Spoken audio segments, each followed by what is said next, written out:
Et à présent, mesdames et messieurs, nous passons à notre débat principal sur le dialogue national qui se tient actuellement. Et pour aboutir ou discuter ce sujet, mesdames et messieurs, nous avons le plaisir d'accueillir au bout du fil Madame Falida Choubachi, qui est députée au Parlement égyptien et également journaliste. Bonjour, Madame Falida. Bonjour à vous et à tous vos téléspectateurs. Parfait. On commence par notre question habituelle. Quelle est l'importance du dialogue national et de la tenue de ces sessions actuellement? L'importance est reconnue par la totalité de toutes les personnes qui sont, comment dire, tiennent à la paix nationale et à la paix sociale dans notre pays et d'ouvrir le chemin du progrès. C'est-à-dire que nous avons des capacités et des gens très intelligents et très créateurs qui peuvent faire beaucoup pour notre pays, mais malheureusement qui n'ont jamais eu l'occasion. Alors là, le président a vraiment pris un pas très important et très efficace en même temps. C'est-à-dire que il a dit au monde entier, voilà, nous les Égyptiens, nous discutons entre nous de nos problèmes, de la possibilité de résoudre quelle résolution, parce que moi je peux voir la solution d'un côté, vous d'un autre, quelqu'un une troisième personne d'un autre, et tout ça, quand on étale toutes nos idées, nous arrivons à la fin de choisir la meilleure solution et la meilleure idée pour notre problème.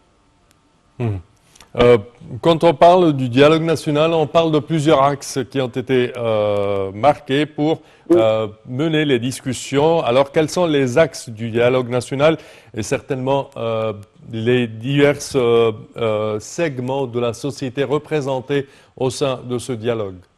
C'est-à-dire qu'il y a beaucoup d'axes très importants. Le plus important, c'est l'axe économique, à mon avis, parce qu'un pays qui a des solutions économiques et profitables pour son peuple peut compter sur ce peuple-là de prendre des décisions très importantes et très utiles, c'est-à-dire bénéfiques au peuple égyptien. Il y a aussi le côté politique pour réorganiser notre vie politique. Nous avons vécu très longtemps, des décennies, dans un petit,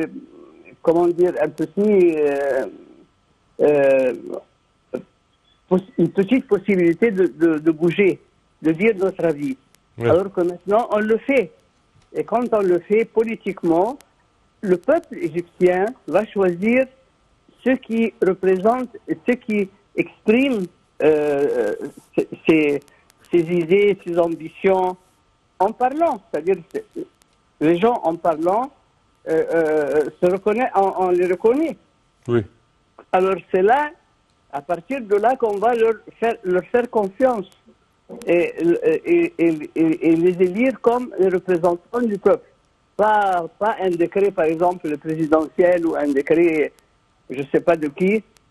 Mais ça, c'est vraiment la meilleure solution que le peuple égyptien soit le juge, pas quelqu'un d'autre. Et ça, à mon avis, c'est un pas qui nous manquait et qui est très important maintenant à effectuer. Oui.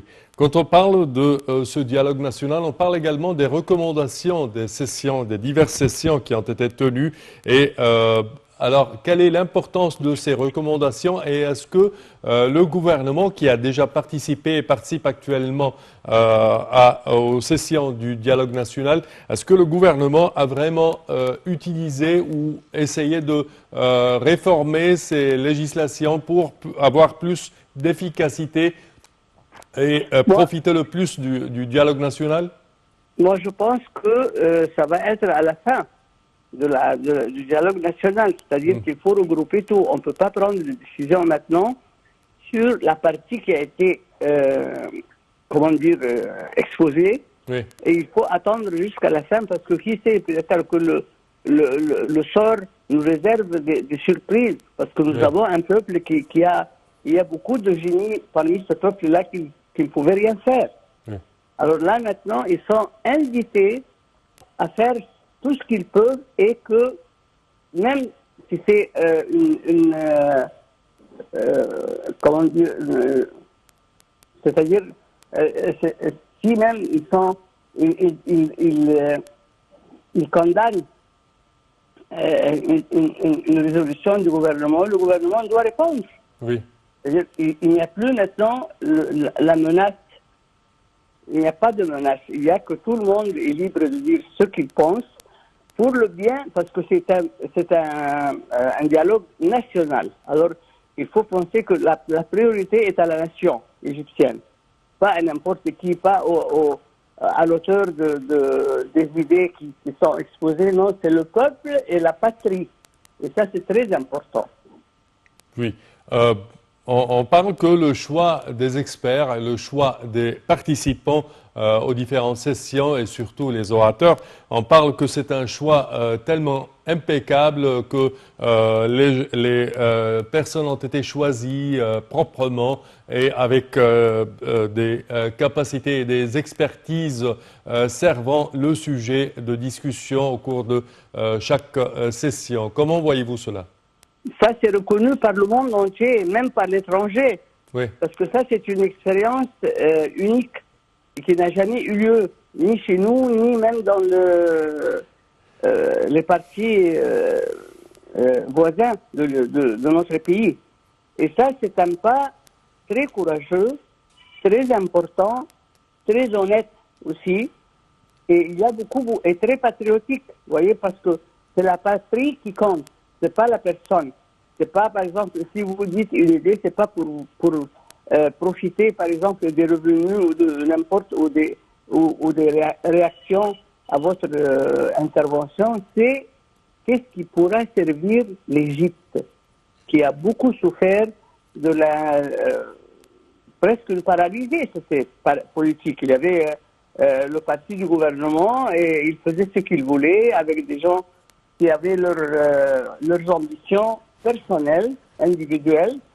Et là, maintenant, les ambitions sont pour l'Égypte. Et ça, c'est un point très important et très réconciliant entre les Égyptiens. Oui. Et puis aussi, c'est très courageux, parce qu'on n'a pas peur de dévoiler nos incapacités ou nos problèmes. Au contraire, on les expose et on essaye de trouver la solution juste et sans ambition personnelle, individuelle. Parfait. On parle également que, de point de vue politique, on parle que le nombre de partis politiques en Égypte a atteint une centaine à peu près. Et sur le terrain, on ne voit qu'une dizaine ou une quinzaine de partis. Est-ce que on a besoin de plus de conscience politique, on a besoin de plus de présence des partis dans les rues? Ça, c'est le devoir des partis, c'est leur oui, tâche. Certainement. N'est-ce pas?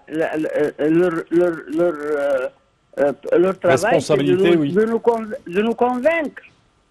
Il faut convaincre le peuple, tel ou tel parti. Par exemple, moi, personnellement, je n'appartiens à aucun parti. Mais s'il y a un parti qui va exprimer mes vœux, mes ambitions pour mon pays, je vais joindre ce parti-là. Oui.